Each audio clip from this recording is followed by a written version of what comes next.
Корејските лидери направија своевидна историја на границата.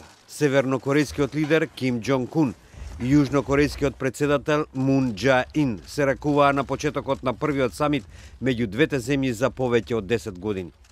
Ким потоа застана на линијата на воената демаркација во Панмунџом, со што стана првиот севернокорејски лидер кој стапнал на територијата на Јужна Кореја од Корејската војна во 50-тите години од минатиот век. Ким го изненади Мун, повикувајќи го да го стори истото. Целта на состанокот е да се стави крај на конфликтот и олеснување на тензиите околу програмата за нуклеарно оружје на Пјонгјанг. Ким се потпиша во гостинската книга запишувајќи: сега започнува нова историја.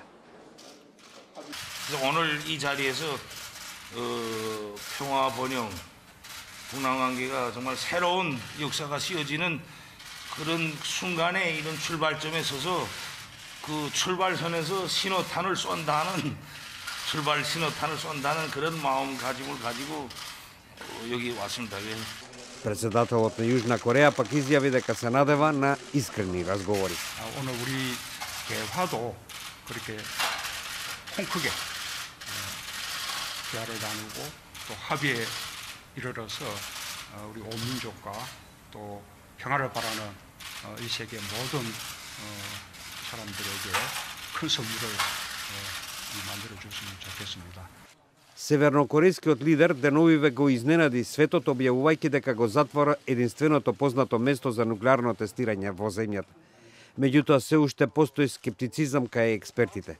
Некои се прашуваат дали Ким е подготвен да го напушти тешко заработениот нуклеарен арсенал што неговата земја го развиваше и го бранеше со децении. Северна и Јужна Кореја се уште се технички во војна, бидејќи Корејската војна заврши со примири, а не со мировен договор. Во меѓувреме, Соединетите држави на самитот гледаат со голем интерес. Председателот Доналд Трамп веќе има најавено негова средба со Ким, најверојатно во мај или јуни годинава. Како дел од тоа беше и тајната средба во март меѓу Ким Џонг Ун и тогашниот директор на ЦИА, а сега државен секретар Мајк Помпео. Белата куќа изрази надеж дека разговорите ќе помогнат да се создаде мир и просперитет на Корејскиот полуостров.